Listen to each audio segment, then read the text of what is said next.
जय हिंद विद्यार्थियों, एजे math classes पर आप सभी का स्वागत अभिनंदन है। आज हम लोग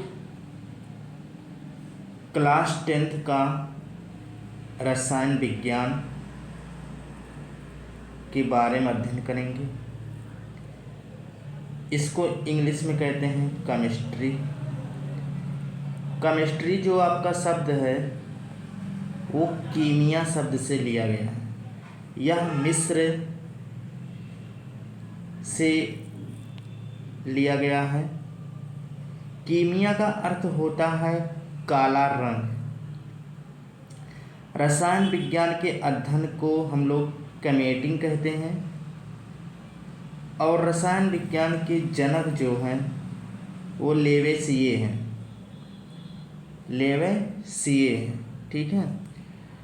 रसायन विज्ञानों का विज्ञान कहा जाता है।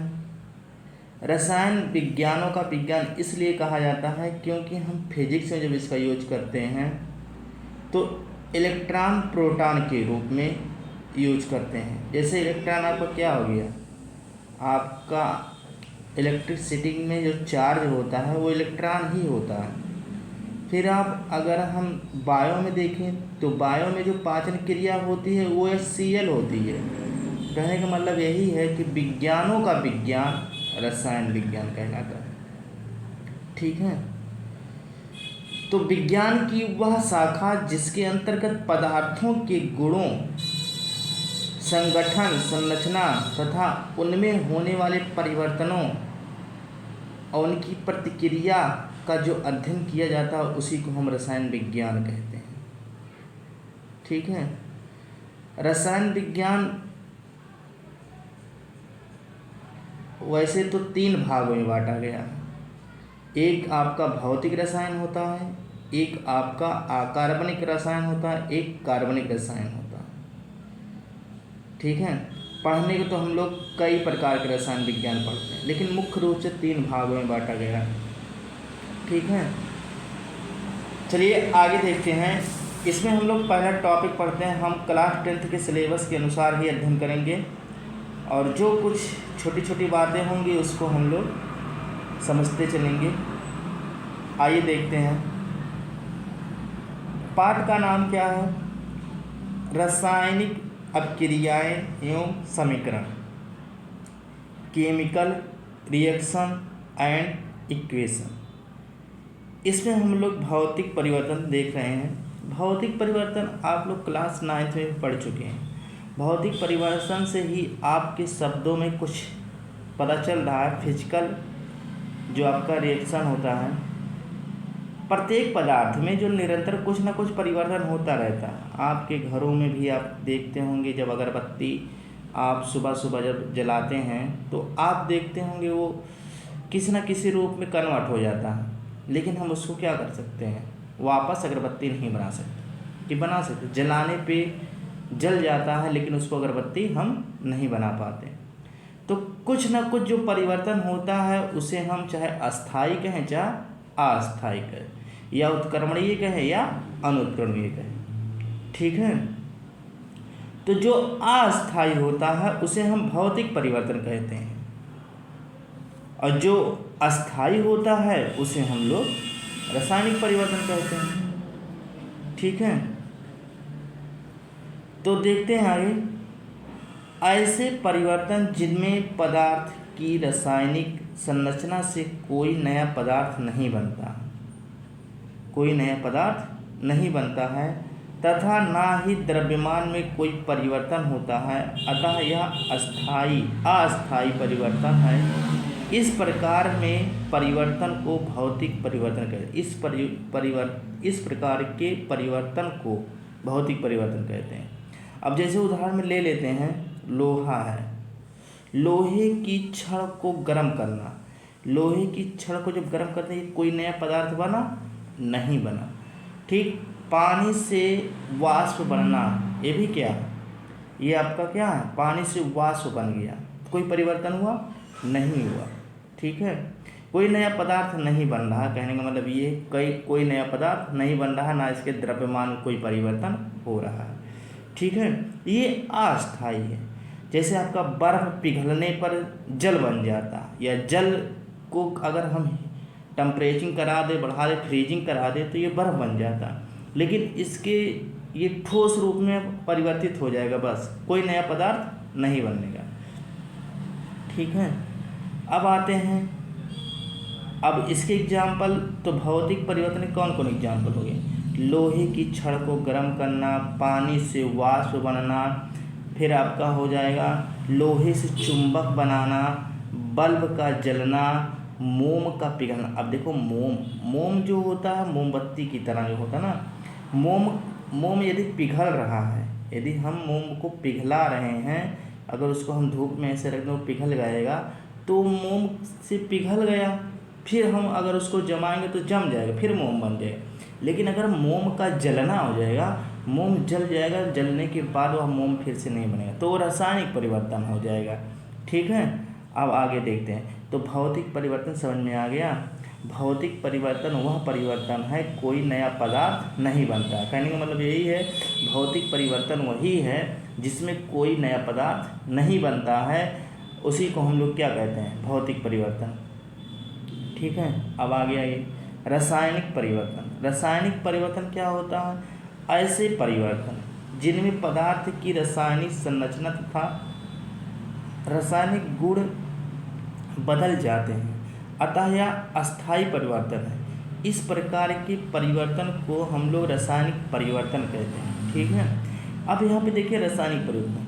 रासायनिक परिवर्तन में जैसे आपका कोई नया पदार्थ बन गया, फिर नया पदार्थ बन जाता है। ठीक है, यहाँ पे जैसे हम दूध को दही बना देंगे, तो दही से दूध बनेगा? नहीं बनेगा ना। कहने का मतलब यही है कि वो अस्थायी हो जाता है, वो परमानेंटली हो जाता है। ठीक है, तो जो दूध है वो दूध से क्या बन गया? दही। दही जो बन गया वो दही से दूध नहीं बनेगा। ठीक है, तो दूध से दही रासायनिक परिवर्तन।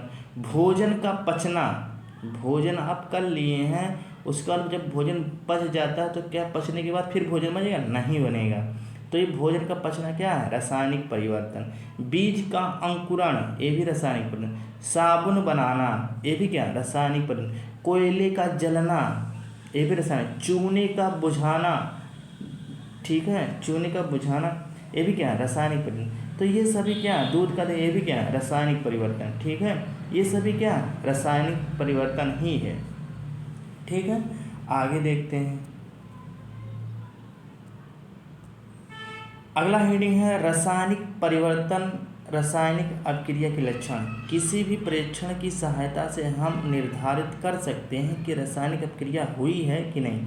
यदि रासायनिक परिवर्तन हुआ है तो हम कैसे पता कर पाएंगे कि वो रासायनिक अभिक्रिया हुई, यानी रिएक्शन हुआ कि नहीं हुआ। यदि उसकी अवस्था में परिवर्तन हो जाए तो रासायनिक परिवर्तन, रंग में परिवर्तन हो जाए तो रासायनिक परिवर्तन, गैस का निकलना क्या हो जाए? रासायनिक परिवर्तन, तापमान में परिवर्तन हो जाए तो रासायनिक। जैसे हम दूध को यदि खुला छोड़ देते हैं तो क्या हो जाता है? अभी गर्मियों में आप देखिए, दूध को अगर हम खुला छोड़ दें कुछ देर के बाद वो क्या हो जाएगा? दूध को उबालेंगे वो फट जाएगा। फिर देखिए अंगूर का किण्वन, अगर हम अंगूर को क्या कर दें, उसको पका दें और वो क्या बन जाएगा? शराब बन जाएगा। ठीक है, तो ऐसे ही अगर हम लोहे को ऐसे नमी में छोड़ दिया जाए तो लोहे में क्या लग जाए? जंग लग जाएगा। तो ये सब क्या है? रासायनिक परिवर्तन है। अब लोहे को अगर हम कोई भी बर्तन को ऐसे खुला छोड़ देते हैं, जैसे आप पीतल के बर्तन को ऐसे किसी स्थान पर रख दीजिए और उसमें कुछ वर्क ना करिए, कुछ दिन के बाद आप देखेंगे उस पीतल के बर्तन में क्या हो जाएगा? आपके नीले नीले शैवाल आपके आ जाते हैं। ठीक है, तो यही सब है रासायनिक परिवर्तन के पहचान। कैसे हम लोग इसको पहचानें कि ये रासायनिक परिवर्तन हुआ है। ठीक है, अब इसी को हम लोग यदि कहें रासायनिक परिवर्तन में क्या होता है, रासायनिक अभिक्रिया क्या होती है। रासायनिक अभिक्रिया में जिन पदार्थों या पदार्थों में से रासायनिक परिवर्तन होता है उन्हें अभिकारक कहते हैं। क्या बोलते हैं? अभिकारक। जैसे आपका रासायनिक अभिक्रिया में जिस पदार्थ, जो पदार्थ आपने लिया है उसमें कोई पदार्थ में रासायनिक परिवर्तन हो गया तो वो क्या कहलाएगा? अभिकारक कहलाएगा।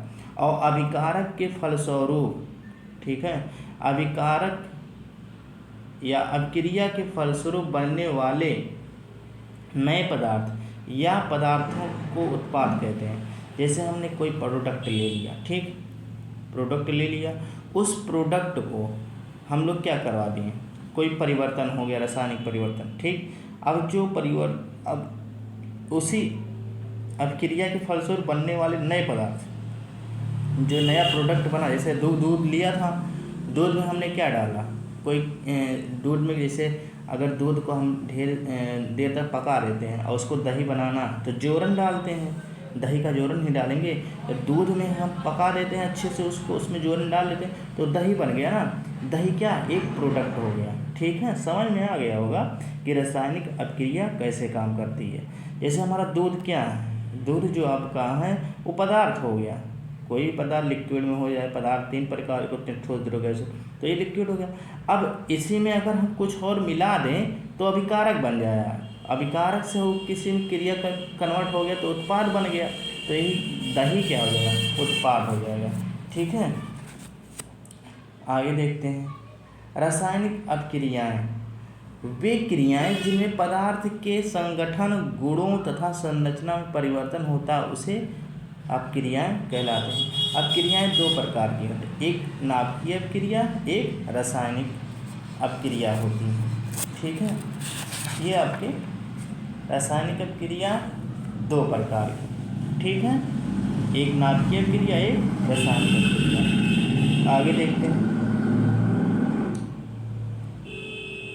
नाभिकीय अभिक्रियाओं में परमाणु के नाभिक भाग लेते हैं और इन अभिक्रियाओं में परमाणु का स्वरूप परिवर्तन हो जाता है, अर्थात एक प्रकार के परमाणु दूसरे प्रकार के परमाणुओं में परिवर्तित हो जाते हैं। रासायनिक अभिक्रियाओं में परमाणु के महत्तम इलेक्ट्रॉन भाग लेते हैं तथा रासायनिक अभिक्रियाओं में परमाणु लगभग अविभाज्य रूप से भाग लेते हैं, ठीक, उनका निजी स्वरूप नष्ट नहीं होता। जैसे उदाहरण में हम कह सकते हैं कि जब हम Zn यानी कि जिंक ऑक्साइड को तनु सल्फ्यूरिक अम्ल यानी कि H2SO4 अम्ल में डाल देते हैं तो आपका जिंक सल्फेट बनता है, प्लस में जल बनता है। अब देखिए, जिंक प्लस में है, ऑक्साइड माइनस में है, और प्लस हम लोग क्या मिलाते हैं, सल्फ्यूरिक अम्ल यानी कि H2+SO4 माइनस। जब क्रिया कराएंगे तो प्लस वाला माइनस से क्रिया करेगा और माइनस वाला प्लस से, तो क्या बन जाएगा, जिंक सल्फेट बनेगा, प्लस में जल बनेगा, ठीक है। आगे है रासायनिक अभिक्रियाएं, रासायनिक समीकरण कैसे बनाते हैं, ठीक है। अब देखिए रासायनिक समीकरण, जिंक ऑक्साइड को सल्फ्यूरिक अम्ल के साथ अभिक्रिया करके जिंक सल्फेट तथा जल बनाता है, यह तो अभी किया गया। इस अभिक्रिया को वाक्यों के रूप में लिखने से विस्तृत हो जाता है कि इसे संक्षिप्त भी लिखा जा सकता है। इस संक्षिप्त रूप से रासायनिक समीकरण कहते हैं। अब देखो, हम लोग रासायनिक समीकरण के बारे में पढ़ रहे हैं। रासायनिक समीकरण में या तो आप पहले हम लोग क्या लिखते हैं, ये पूरा वर्ड लिख दें, फिर इसको लिखें, फिर उसके बाद आप इसको लिखें सल्फ्यूर, जिंक सल्फेट लिखें, फिर जल। ये सब ना लिख के हम लोग क्या करेंगे, रासायनिक समीकरण बनाने के लिए हम शॉर्टकट का यूज करते हैं। जो शॉर्टकट में यूज किया जाता है उसी को हम लोग रासायनिक समीकरण, जैसे हम जिंक सल्फेट, जिंक लिखें फिर ऑक्साइड लिखें, तो जिंक ऑक्साइड ना लिख के हम लोग ZnO लिखते हैं, प्लस का चिन्ह लगा दिए। अब फिर क्या हो गया, ये आपका सल्फ्यूरिक अम्ल है, सल्फ्यूरिक अम्ल ना लिख के हम उसके फार्मूला लिखते हैं H2SO4। अब इस पूरे भाग को हम लोग अभिकारक बोल दिए। जब आपको बताया गया कि दूध है, दूध को गर्म किया गया, ठीक, और प्लस उसमें जोरन डाला गया, इन पूरे प्रोडक्ट को हमने क्या बताया, अभिकारक। अब यहाँ पे रिएक्शन जब हो जाएगा तो जो प्रोडक्ट बना दही, वो क्या हो, उत्पाद। यही चीज़ें यहाँ भी है। जिंक हो गया, जिंक ऑक्साइड में सल्फ्यूरिक अम्ल मिलाया गया, ये पूरा क्या है, अभिकारक है। अब इसको जब क्रिया कराया गया रिएक्शन, ठीक है, तो इसमें क्या बना, जिंक सल्फेट और प्लस H2, ये पूरा क्या है, उत्पाद बन गया, यानी कि ये प्रोडक्ट बन के आपका तैयार है। मेन प्रोडक्ट तो ये है, जिंक सल्फेट, ठीक है। आगे देखते हैं, अब रासायनिक समीकरण को लिखना ये इम्पॉर्टेंट है भाई, ये 2 नंबर का आता है। रासायनिक समीकरण को कैसे लिखा जाता है ये पूछा जाता है, संतुलित करने के लिए आता है, उसको कौन सा प्रोडक्ट बनना है ये पूछा जाता है, रिक्त स्थान में पूछा जाता है।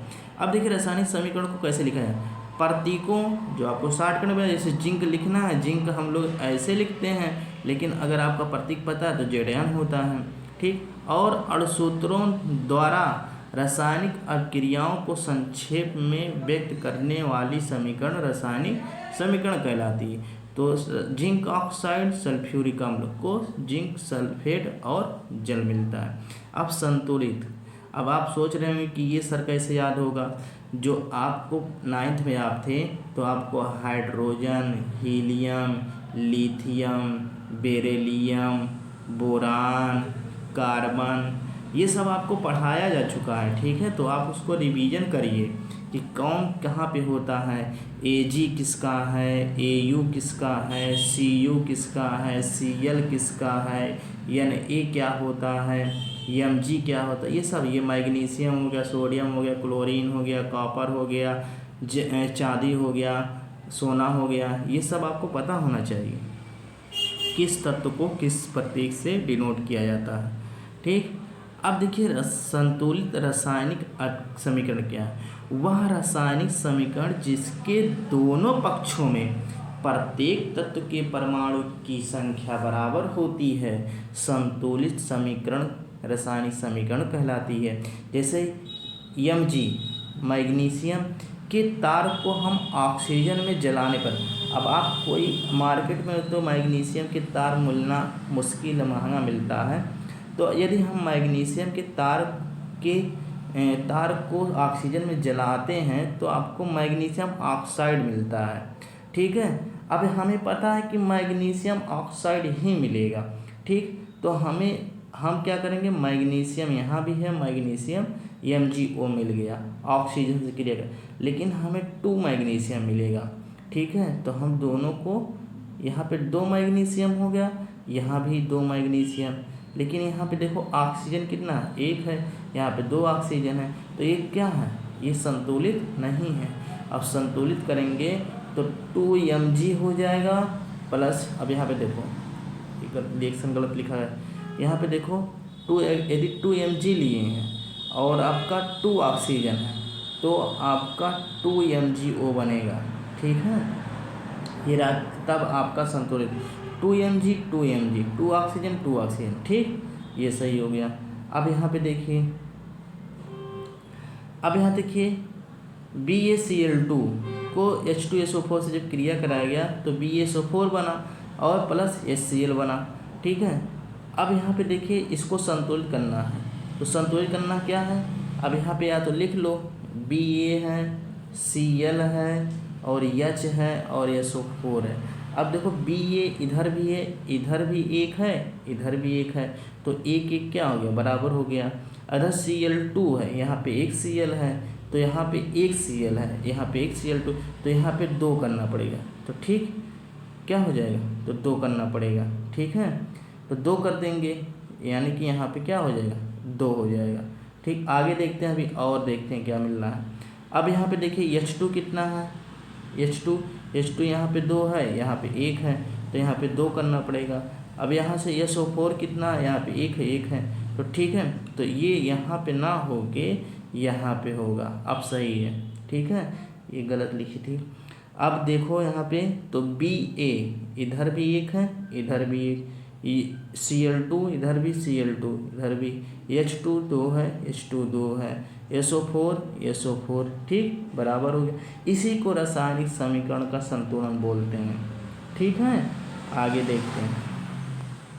अब देखिए रासायनिक समीकरण को संतुलित करना, जिन रासायनिक समीकरणों के दोनों पक्षों में प्रत्येक तत्व के परमाणु संख्या बराबर नहीं होती हैं उन्हें प्रत्येक तत्व के परमाणु को बराबर बनाने की प्रक्रिया को रासायनिक समीकरण संतुलित कहलाता है, ठीक है।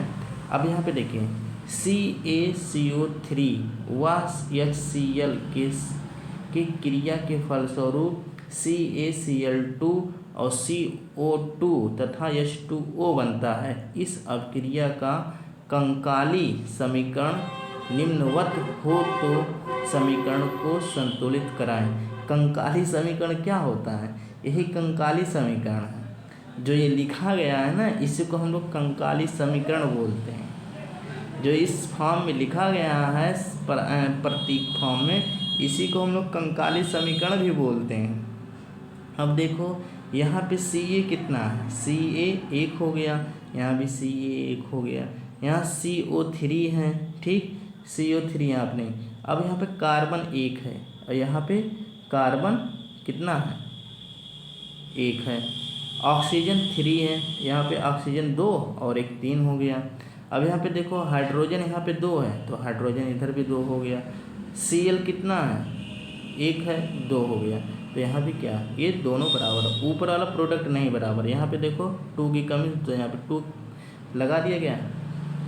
जो संकेत यानी कि प्रतीक फॉर्म में लिखा गया है उसी को कंकाली बोलते हैं, कंकाली रिएक्शन बोलते हैं। अब यहाँ पे हमें इस कंकाली रिएक्शन को हमें क्या करना था? बैलेंस करना था, और सभी आपके एलिमेंट्स क्या हो गए? बराबर हो गए।